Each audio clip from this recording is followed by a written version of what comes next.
Party president, हमारे दिलों की धड़कन जनाब डॉक्टर फारूक अब्दुल्ला साहब, उनके हमरा आए हुए हमारे provincial president Ratanlal Gupta ji, provincial vice president Khalid Sarwar ji साहब, प्रोविंशियल यूथ प्रेसिडेंट जान साहब, शाहीन साहब, चमन लाल जी और बाकी जितने भी हजरात दोस्त हैं उसके बाद में, तो और ख़ास तौर उनके साथ जितने भी मेहमान यहाँ पे आए हैं, मैं भद्रा की तरफ से, भद्रा की एनसी पार्टी की तरफ से और अपने जितने यहाँ पे वर्कर्स आए हैं उन सब की तरफ से आपका दिल की अमी गहराई से स्वागत करता हूँ सर, आपका वेलकम करता हूँ। ये हमारी खुशकिस्मती है कि आज डॉक्टर फारूक अब्दुल्ला साहब हमारे बीच में हैं। हम चाहते थे कि इनके आने पे एक हम आलीशान यहाँ पे पब्लिक जलसा करते, लेकिन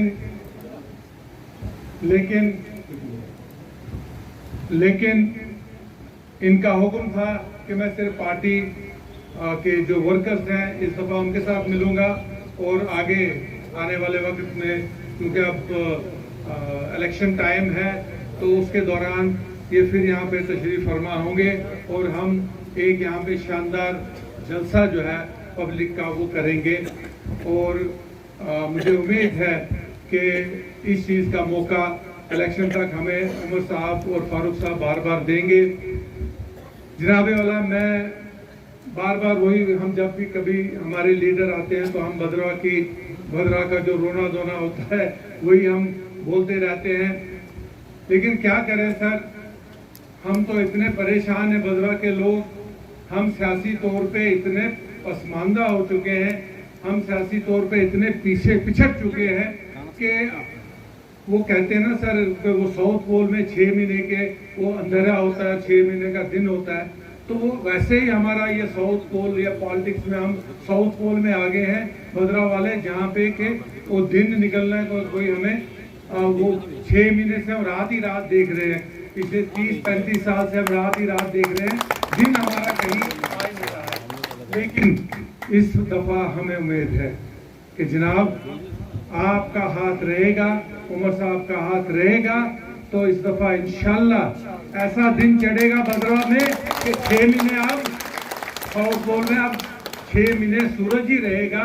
हम यहाँ पे रात नहीं होने देंगे, हम एनसी का ऐसा कैडर बनाएंगे, हम एनसी को इतना मजबूत यहाँ पे भद्रा में करेंगे कि ये वही एनसी होगी जो 60 और 70 के दायरे में यहाँ पे एनसी होती थी, भद्रा में एनसी का नाम होता था, वही नाम दोबारा एनसी का भद्रा में सर होगा, ये मैं आपको यकीन दिलाता हूँ। आज आप देखिए सर, यहाँ पे अगर आप देखेंगे ऐसे ऐसे लोग हैं जो बेचारे पिछले 30 साल से जो मतलब जिन्होंने बाबा कौम के साथ वो काम किया है, उनके जमाने से एनसी में थे। ये देखिए हमारे कुयूम बेग साहब है, बुजुर्ग हैं, लेकिन आज एनसी का ये इतने खुश हैं कि एनसी का दोबारा यहाँ पे रिवाइवल हो चुका है, एनसी का जलसा है, एनसी के वर्कर्स की मीटिंग है और बड़ी मुश्किल से यहाँ तक चल के आए हैं, लेकिन कहते हैं नहीं फारूक साहब आ रहे हैं तो हमने जाना ही जाना है। हम तो 30 साल से हाइबरनेशन में थे, हम बड़ी मुश्किल से बाहर आए हैं। तो जनाबे वाला, अब ये वक्त जो है हमने बहुत बुरा देखा है हमारे लिए। तो अभी ये पिछले 10 साल की बात मैं करता हूँ सर, इस 10 सालों में कहने को तो 5 साल वो 3 साल गवर्नमेंट रही, पीडीपी की गवर्नमेंट रही, लेकिन यहाँ पे तो राज जो है वो बीजेपी का रहा, क्योंकि यहाँ पे बीजेपी का एमएलए था। उसके बाद भी यहाँ पे बीजेपी का राज है। हमें समझ नहीं आती है कि एक ऐसी गवर्नमेंट है, अगर हम कहेंगे कुछ कि हमने ये चीज चाहिए, बोलते हैं जी गवर्नर रोड में कौन सुनता है, और अगर कहीं पे कोई इनॉग्रेशन होती है, कुछ होती है, तो वहाँ बीजेपी वाले इनॉग्रेशन करते हैं, सब कुछ करते हैं, फाउंडेशन स्टोर रखते हैं, किस कैपेसिटी में वो हमें समझ नहीं आती है। जबकि ना आज कोई एमएलए है, ना कोई आज एमएलसी है। अजीब धांधली मचाई हुई है सर, यहाँ पे सब कुछ जो है इनके कहने पे हो रहा है। अभी मेरे यहाँ पे इरशाद साहब ने कहा कि ढंडोरा पीटती है गवर्नमेंट ऑफ इंडिया कि भाई power to grass root, power to grass root, panchayat panchayat panchayat, जनाब वाली पंचायतों का वो सत्यानाश किया इस गवर्नमेंट ने कि जो लोग अब मेरे ख्याल में कान पकड़ते हैं कि पंचायत राज नहीं आना चाहिए। आप देख लीजिए 6 महीने से 7 महीने से सरपंच नहीं है, लेकिन डीडीसी यहाँ पे है। अब बताइए कौन से 3 टायर सिस्टम है?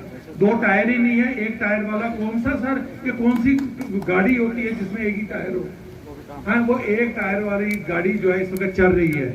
उन्होंने जनाब क्या किया कि इनका जो पंचायतों का हमारा पैसा था, अपने तौर पे ही हर पंचायत का 8-9 लाख रुपया काट के तो उसको पूल किया, कहाँ लगाया ये किसी को पता नहीं है, किसी को पता नहीं है। और ये जो पार्लियामेंट का इलेक्शन हुआ वहां पे जहां बीजेपी ने कोई 20, हमने यहाँ पे बीजेपी को वोट लेने नहीं दिया। हमने यहाँ पे जो भी वोट था कांग्रेस का वो एलटी का वोट था। 24,000 वोट जो है वो यहाँ से कांग्रेस को मिला, उसमें से 400 भी कांग्रेस का नहीं है, तो 24,000 वोट हमारा था।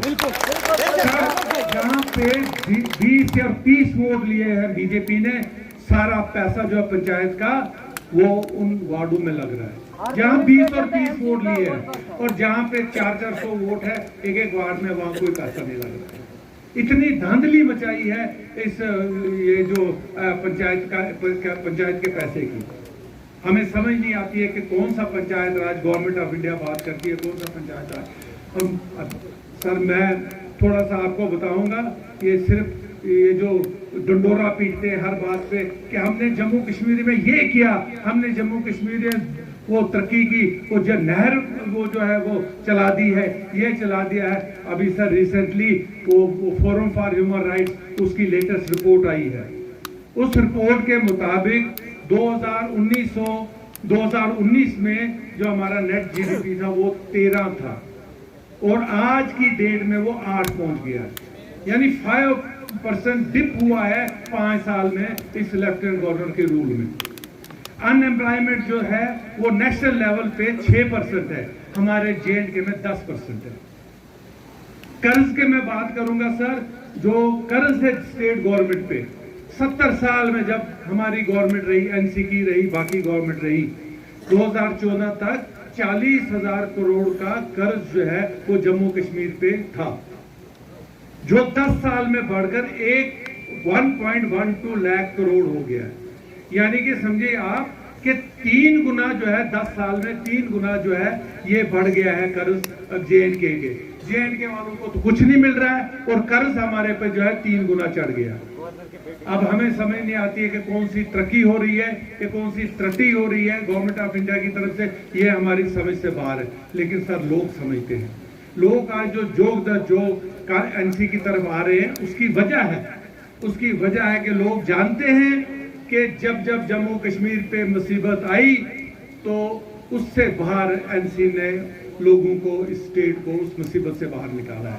चाहे वो 46-45 का टाइम था, चाहे वो 96 का टाइम था। हमें याद है वो 96 का टाइम, जब जिस वक्त गवर्नमेंट ऑफ इंडिया फारूक साहब के पैर पकड़ती थी कि आओ किसी तरीके से इलेक्शन लड़ो और गवर्नमेंट बनाओ।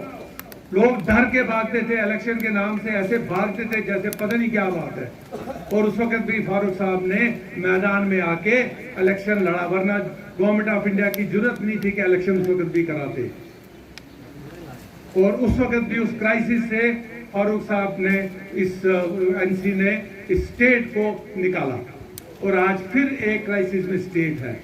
आज स्टेट का सत्यानाश कर दिया है कि यूं समझिए कि हम कहीं वो पीएचडी कर रहे थे तो हमको प्राइमरी क्लास में दाखिल करा दिया, सीधा स्टेट से प्राइमरी क्लास यूनियन टेरिटरी।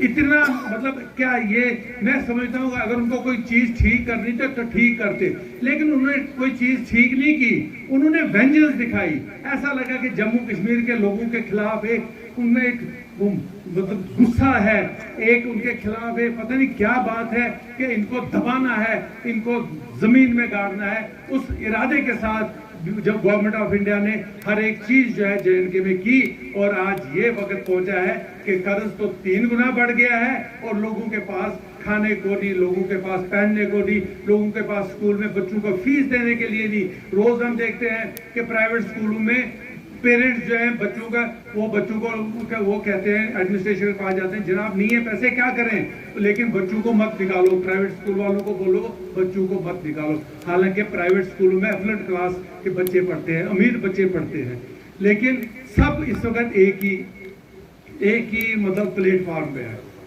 और भद्रवाह में तो सब बिल्कुल ही बुरा हाल है।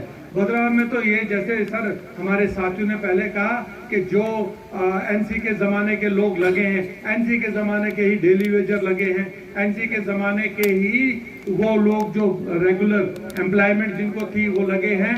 उसके बाद तो यहाँ पे जो रिटायर हो रहा है उसको वो पेंशनर बन रहा है, बच्चे वो पेंशन खा रहे हैं, कोई भी नई एम्प्लॉयमेंट कुछ भी नहीं है, कोई डेवलपमेंट नहीं है सर। ठेकेदार हमारे दरबदर है। 2018 के काम किए हुए हैं सर, गरीब बच्चों ने 2018 के काम किए हुए हैं जिस वक्त गवर्नमेंट थी। 2018 के काम और लाखों रुपया गरीब बच्चों का वो जो है गवर्नमेंट ऑन नहीं करती है। कहते हैं जी ये उस वक्त ये गवर्नमेंट थी तो जाओ उनसे लो।